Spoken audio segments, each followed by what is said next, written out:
रत्नागिरीत 2.5 कोटींची व्हेल माशाची उलटी जप्त, एकाला अटक। रत्नागिरी जिल्हा पोलीस दलाच्या एलसीबी पथकाने एका व्यक्तीला व्हेल माशाची उलटी विक्री करण्याच्या तयारीत असताना अटक केली आहे।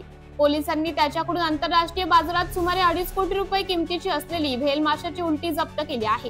काल रात्री 10:30च्या सुमारास स्थानिक गुन्हे शाखेला गोपनीय माहिती मिळाली होती। या माहितीनुसार कोकण नगर येथील एजाज अहमद युसुफ मिरकर हा MIDC रत्नागिरी परिसरात व्हेल माशाची उलटी विक्री करण्यासाठी घेऊन येणार होता। या माहितीच्या आधारे स्थानिक गुन्हे शाखेचे पोलीस निरीक्षक नितीन ढेरे यांच्या मार्गदर्शनाखाली पोलिसांनी MIDC रत्नागिरी येथे सापळा रचला।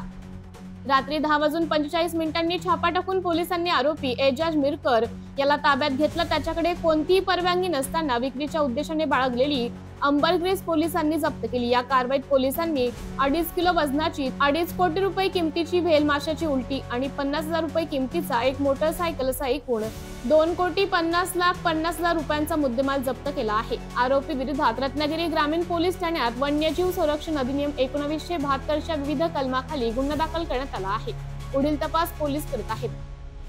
काल रात्री 10:30 ते 11च्या दरम्यान रत्नागिरी जिल्हा पोलीस दलाने MIDC येथे एक खूप मोठी कारवाई केलेली आहे।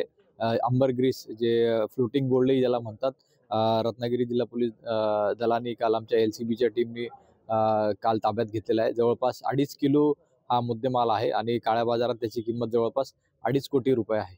याच्यामध्ये एक आरोपी एजाज अहमद यालाही आम्ही ताब्यात घेतलेला आहे आणि पुढील तपास चालू आहे।